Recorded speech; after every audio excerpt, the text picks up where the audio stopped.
Assalamualaikum warahmatullahi wabarakatuh. Salam semangat, sehat, dan bahagia. Pada kesempatan ini, saya Sundari dengan unit kerja SMP Negeri 2 Silomerto, calon guru penggerak Angkatan 6 Kabupaten Wonosobo, akan memaparkan kesimpulan dan refleksi pemikiran Ki Hajar Dewantara pada tugas koneksi antar materi modul 1. Saya akan merefleksi diri saya melalui 3 pertanyaan berikut.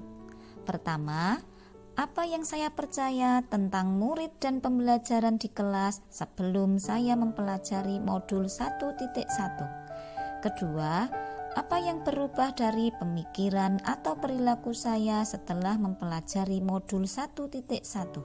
Ketiga, apa yang dapat segera saya terapkan lebih baik agar kelas saya mencerminkan pemikiran Ki Hajar Dewantara?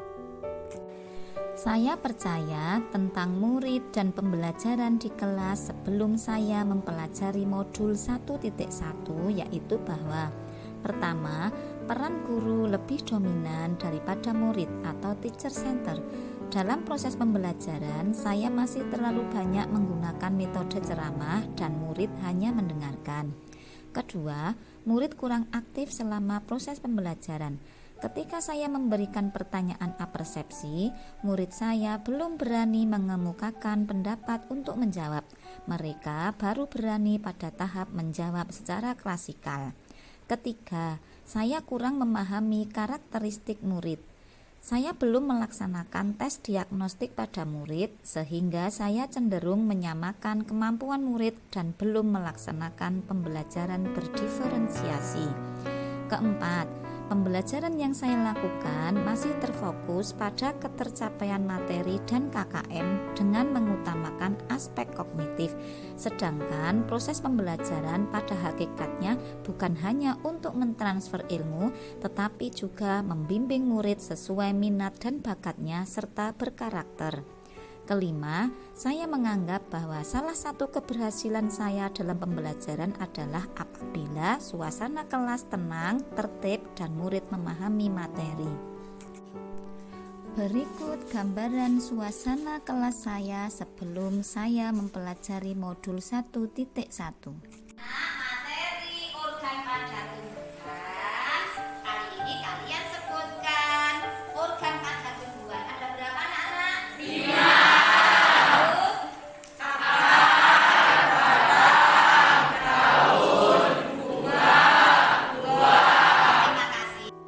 Setelah saya mempelajari modul 1.1, perubahan dari pemikiran atau perilaku saya antara lain. Pertama, merubah pemikiran bahwa peran guru harus dominan, sehingga saya merubah perilaku saya dengan mendesain proses belajar mengajar yang menarik dengan berpusat pada murid atau student center. Kedua, merubah pemikiran bahwa kemampuan murid itu sama, sehingga saya merubah perilaku saya dengan lebih menghargai karakteristik belajar anak, ada tipe visual, audio, maupun kinestetik. Ketiga, merubah pemikiran bahwa semua murid harus menyelesaikan tugas dengan satu instruksi yang sama, sehingga saya merubah perilaku saya dengan memberikan kebebasan pada murid untuk menyelesaikan tugas sesuai minat, bakat, dan kreativitasnya. Keempat, merubah pemikiran bahwa pendidikan adalah menuntut, sehingga saya merubah perilaku saya dengan menerapkan sistem AMONG, di mana seorang guru atau pamong saya harus dapat menuntun anak sesuai dengan kodratnya. Berikut beberapa dokumentasi suasana kelas saya setelah saya mempelajari modul 1.1.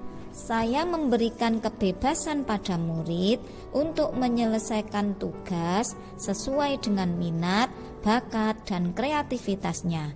Ada yang dalam bentuk tabel, gambar, narasi, maupun peta konsep.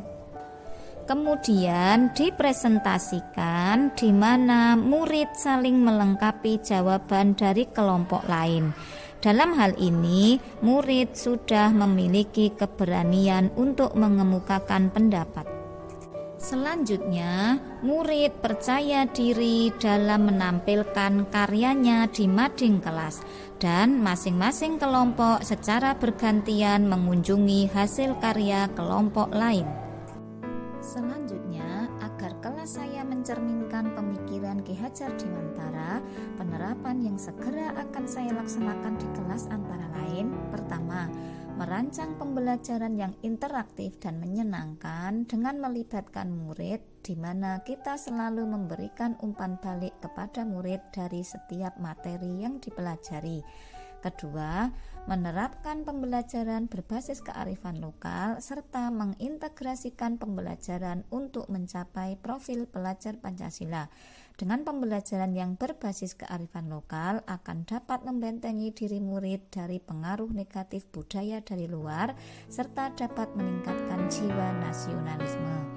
Ketiga, melaksanakan proses pembelajaran untuk aspek kognitif, afektif, dan psikomotorik serta budi pekerti sesuai dengan kodrat alam dan kodrat zaman.